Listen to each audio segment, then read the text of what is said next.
It takes less than a minute. Enter a few key pieces of information, agree to the terms of service, and boom, you've got a personal Facebook profile. But let's rewind this process back to the terms of service. One of those rules says you cannot be a convicted sex offender, says it right here in black and white. But sex offenders are logging into Facebook, and we found dozens right here in Lubbock County. You didn't see where it says if you are a convicted sex offender, you cannot register for Facebook? You didn't see that? Oh, yeah. One of them, 33-year-old Valentin Sanchez. He was convicted of aggravated sexual assault of a child and indecency with the child. He says he served 10 years in prison, but he says he didn't commit the crime. Do you think you might be putting yourself in a bad situation? Maybe Not exposing really. yourself to maybe potential temptation? No, ma'am. And that's because you say you didn't commit the crimes there. Yes, ma'am. Sanchez says friends and family are the only people you'll find on his friends list. Do you see why people might have concerns that you're Oh, yeah, on yeah. Facebook? But see, the thing, yes, ma'am. I could see that. But the thing is, though, okay, but all these are, everybody that I got on my Facebook is all family. You know what I'm saying? I don't talk to nobody else. You know, even people that request to be my friend, I deny them if I don't know them. You know what I'm saying? To protect yourself? That's all friends and family. But Sanchez wasn't the only sex offender we found on Facebook. We found at least 20 others in Lubbock County, and we visited their homes, one by one.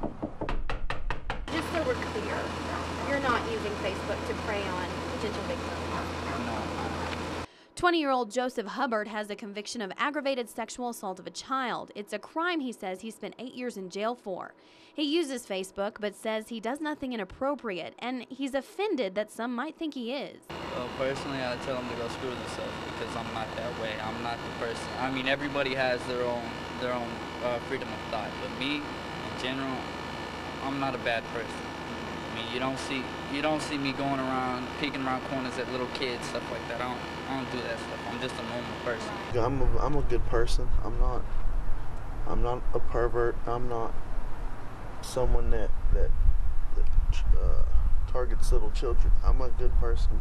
25-year-old Dustin Buckaloo is convicted of sexual battery. He had not one, but 3 Facebook pages, but he says his usage is completely harmless. Are you using Facebook to target a potential victim or using it other than what it's meant to do, I'm not a predator. First off, I'm not a predator. I don't target other people. I talk on Facebook because I have family on Facebook. It's the only reason I do that. Right. And 51-year-old Ralph Aldrich says his conviction of possession of child pornography landed him in prison for 2 years. He has a Facebook page, but says he didn't know Facebook had rules that made that off limits. I remember going through some rules, but I didn't say that because I thought about that for quite a while, actually. I just stayed away from all that stuff just for years, you know.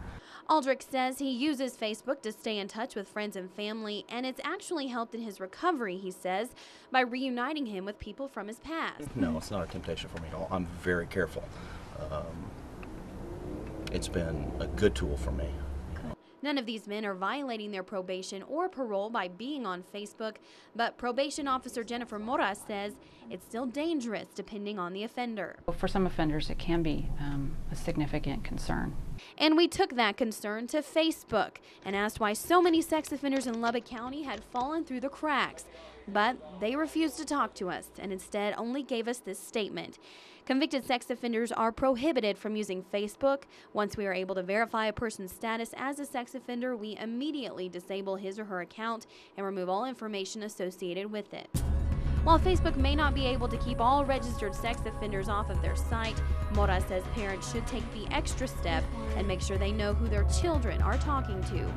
You know, sometimes we get that false sense of security because we have that computer between us and that other person, and I think children might as well. So, you know, you just want to restrict them from talking with people that they don't know. Abby Reed, KCBD News Channel 11.